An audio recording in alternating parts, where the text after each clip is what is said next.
Good morning. Welcome to The Morning Touch. I'm Darwin Campbell. The Morning Touch is brought to you by the Chaplain for the Homeless and the FSBC in Glendale. You know, we've been talking about need. I hope over the past couple of lessons, you've thought about what your real needs are. And I hope that you've come to the conclusion that, boy, I'm a little lacking on the spiritual need. I've been so focused on the material. I've been so focused on me, that I have not taken time to think about the spiritual me. My friends, the physical and the material cannot fulfill your heart. It is only when you satisfy the emptiness of that inner spiritual man and you fill that spiritual man with the Word of God that you truly satisfy your need. And that's what we've been talking about this week.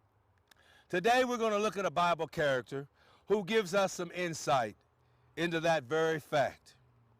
When I think about Solomon in all of his glory, Solomon in all of his wisdom, Solomon, the richest man to ever live, he's richer than Bezos, he's richer than Gates, he's richer than Elon Musk, all put together. Solomon. But it was not material wealth that brought him happiness. It was not material things that filled his heart. We learn in 2 Chronicles chapter 1, verses 11 and 12, the true meaning of need. Needs are not satisfied by the material or the physical. Listen to what Solomon says in 2 Chronicles chapter 1, 11 and 12. And God said to Solomon, because this was in thine heart, and thou hast not asked for riches, thou hast not asked for wealth, thou hast not asked for honor, thou hast not asked for long life or the life of thine enemies, but you've asked for wisdom and knowledge, over whom I've made thee king.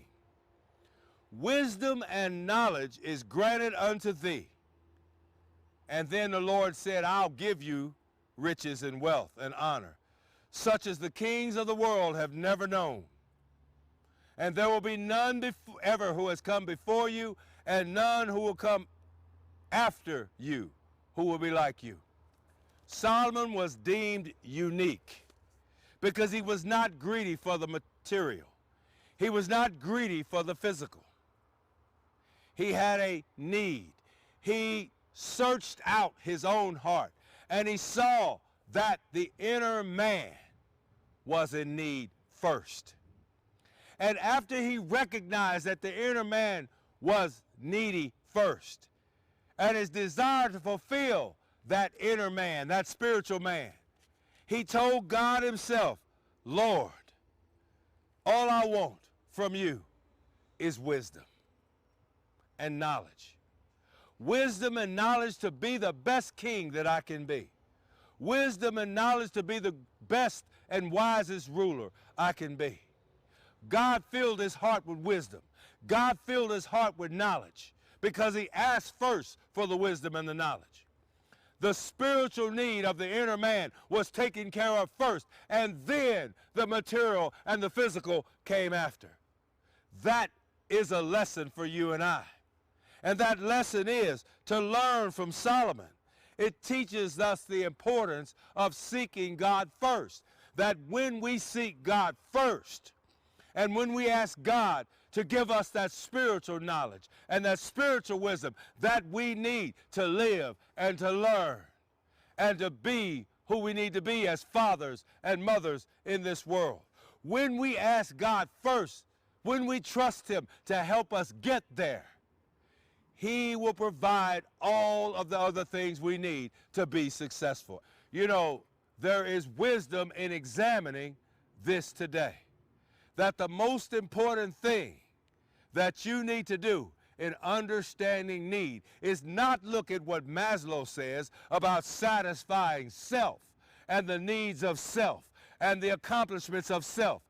It's not about focusing on me, me. It's not about that. It's about looking at the inner man and the inner soul, linking up and latching on to the God of heaven, the creator of mankind, the one who is everlasting to everlasting, and saying, Lord, help me. Lord, give me knowledge. Give me wisdom. Lord, help me to trust you with all of my life and livelihood. And then stand back and watch him work, my friend. That's what Solomon did. And when Solomon did that, great things happened in his life. The wisest man to ever live, Solomon. The richest man to ever be and to come this way, Solomon. No one before him like him. No one after him like him. Not even Warren Buffett is like Solomon. Solomon was greater than Buffett and Musk put together. My friends, how great is that? It tells you that if you want to be rich, the first thing you have to do is get spiritually wealthy. And the way you get spiritually wealthy is you recognize your need and your dependence on God.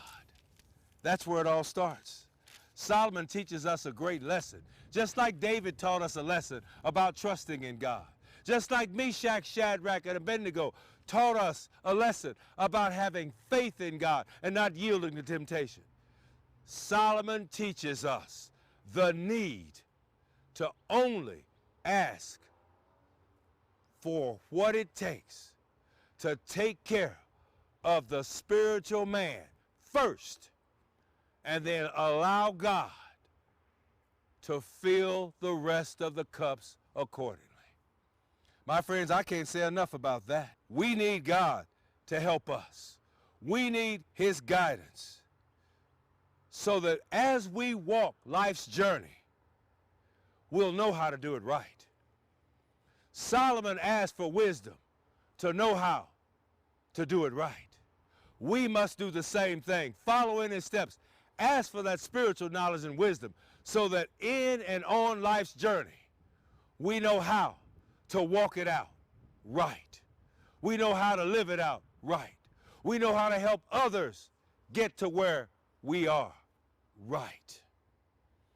My friends, it's the only way to live pleasing and acceptable and holy unto God.